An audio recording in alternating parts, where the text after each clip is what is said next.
Neil, how are you? I'm loving the Good. posters in the background. All right, good. Thanks, Warwick. Yeah, Willow is really important to me because, like, my dad took me to see the movie when I was about 10, and then after that, I've been looking for this original Thai poster for a long, long time. I just got it like a couple of years ago, and then I'm getting to talk to you. This has been like really overwhelming for me. Oh, thank you very much. Thank you. That's cool. All right, okay. So let's get to the question. In the first Willow movie, you were only 17 years old, right? When you started. Right, yeah. And now you're working with the younger cast. Did you get any good advice from the more experienced actor? And then anything that you pass along to the younger cast for this series? Really, it was about kind of understanding the world of Willow that they were inhabiting and really trying to visualize that world within their minds and be there. You know, even if we were just standing on a set in the studio or in the middle of a forest, this just wasn't a forest in Wales or a film set in Wales. This was the world, the land of Willow, Anduin. That's where you were standing. So you really had to picture that and ground yourself there, because that's what I do. You know, in any of these things that I've done, be it Star Wars, Willow, whatever it is, I'm very much there in the moment, in that space. So yeah, Right. that was my word of advice to them. All right, that's good. And was it hard for you getting back into the character after 35 years? And Yeah, it was 34 years, I think. Yeah, 34 years. With Willow and the series. It was fairly easy to step back into the role because you know, Willow is a character that is kind of has been in me since we shot the film in '88, so it wasn't hard to step back into his shoes again, especially when you sort of put the wig on. That really gives you, once you have the long hair, you're straight back into kind of Willow's shoes again, and you think like he does. No, that's the key to acting, is if you can get that familiar with the character you're playing, that you can think like them. So anything you have to say, even if it's not scripted, you can just improv as the character. And we had to do a bit of that in the series. All right, that's good. And in this series, you get to work with Annabelle as well, who played your daughter in the series and your daughter in real life.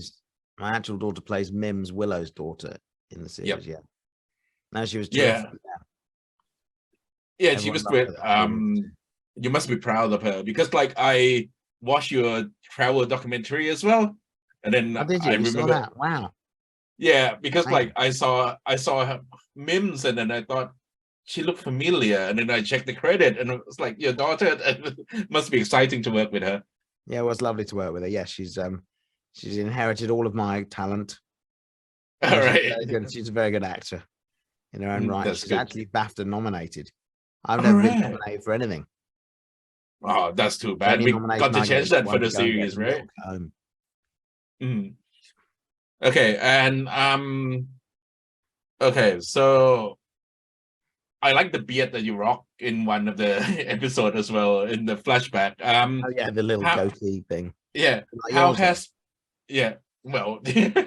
how has Willow changed from the last time we saw him in the movie to the series? Willow has a lot of stuff's been happening in Willow's life.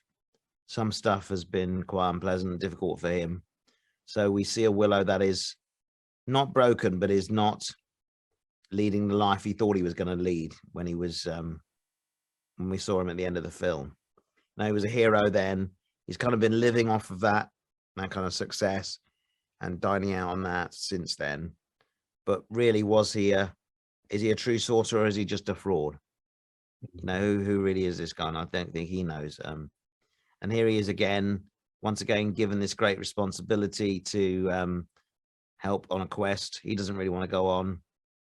I guess he just wants a quiet life. He's had a lot of trauma and a lot of stress, and now he has to go on another great adventure. Yeah, I think it's a good time for us to get a fantasy series that's like made for all ages, but not afraid to go into some dark storyline, especially, I don't know if I'm allowed to say, but toward the end of the episode 3, that was quite scary even to me. Yeah, some of it's pretty dark, isn't it? But all fairy tales have their kind of light side and dark side.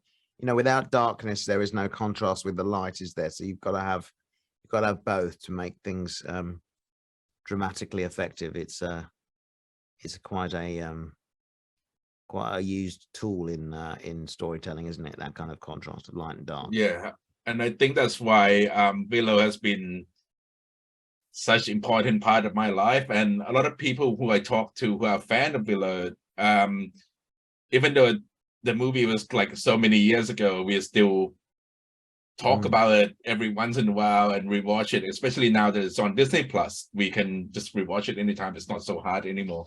No, that's so nice to hear. Thank you. Well, you right, guys are the ones we made this series for.